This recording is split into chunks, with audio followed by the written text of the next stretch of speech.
દશામાનું વ્રત આવ્યું. કેટલા દશામાના વ્રત કર્યા આટલા કરજો ભાઈ. ભલે રામ દીકરીઓ વધારે હોય, દીકરા ઓછા હોય.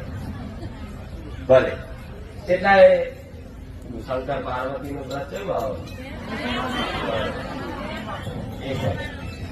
નાનપણમાં તો બધી દીકરીઓ કર્યા.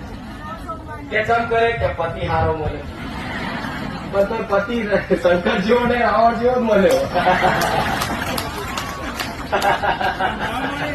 બોલે રામ.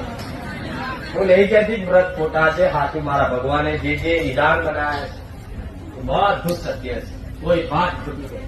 પણ એને સમજી વિચારીને કરો ને તેનું ફળ પ્રદાન કરે. નીતિ નિયમ મુજબ કરો તો દરેક વ્રત, દરેક ઉપવાસ, દરેક દેવની કૃપા તમારી પર ફળે. પણ આ નીતિ નિયમ વગર તમે બધું અધૂરું દુનિયા કરે આપણે કરો. આ રીતે દેખાદેખી કરો છો ને એટલે એનું ફળ નહીં દેખાતું. દશામાનું વ્રત આવ્યું છે. કઈ દીકરીઓ વ્રત કરશે. વ્રત કરવાની મારી ના નહીં, દશામાં કઈ મારી દુશ્મન નહીં. પણ ખાસ તો તમે સારું કરવામાં, હરખ રાખવામાં ગલતી થતી હોય છે.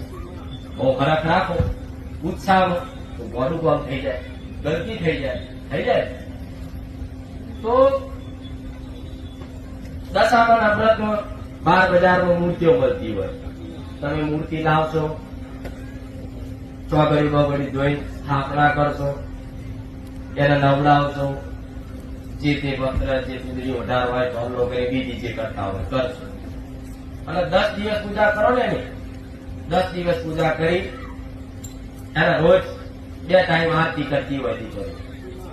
એની વાર્તા કથા વાપરતી હોય. એવું કહેવત પહેલેથી છે વર્ષોથી. ત્યાં કરવાથી. જય માતાજી મિત્રો. વિડીયો સારો લાગ્યો તો લાઈક અને શેર જરૂર કરજો મિત્રો.